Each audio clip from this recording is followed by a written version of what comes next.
بسم الله الرحمن الرحيم. يا أيها النبي قل لمن في أيديكم من الأسرى إن يعلم الله في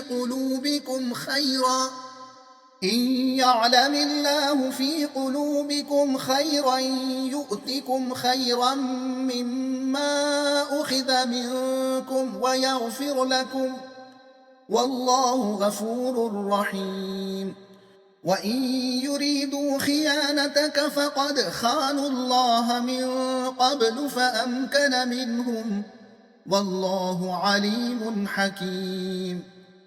إن الذين آمنوا وهاجروا وجاهدوا بأموالهم وأنفسهم في سبيل الله والذين آووا ونصروا أولئك بعضهم أولياء بعض، والذين آمنوا ولم يهاجروا ما لكم من ولايتهم من شيء حتى يهاجروا، وإن استنصروكم في الدين فعليكم النصر إلا على قوم بينكم وبينهم ميثاق، والله بما تعملون بصير.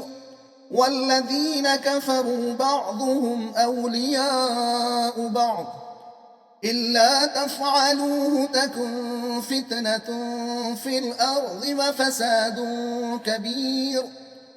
والذين آمنوا وهاجروا وجاهدوا في سبيل الله والذين آووا ونصروا أولئك هم المؤمنون حقا، لهم مغفرة ورزق كريم.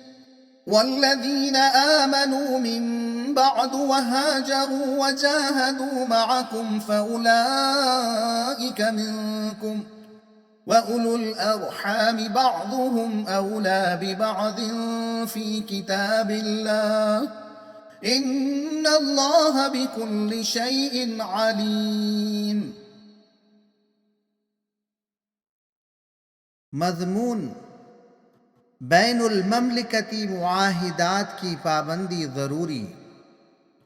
मतलब जो मुसलमान गैर इस्लामी ममलिकत का बाशिंदा हो तो उसके साथ मजहबी उख़ुव्वत व हमदर्दी तो ज़रूर रखो, मगर उसको न तो क़ानूनी वली बनाया जा सकता है और न बैनुल ममलिकती मुआहिदात की ख़िलाफ़ वर्जी पर उसकी मदद की जा सकती है।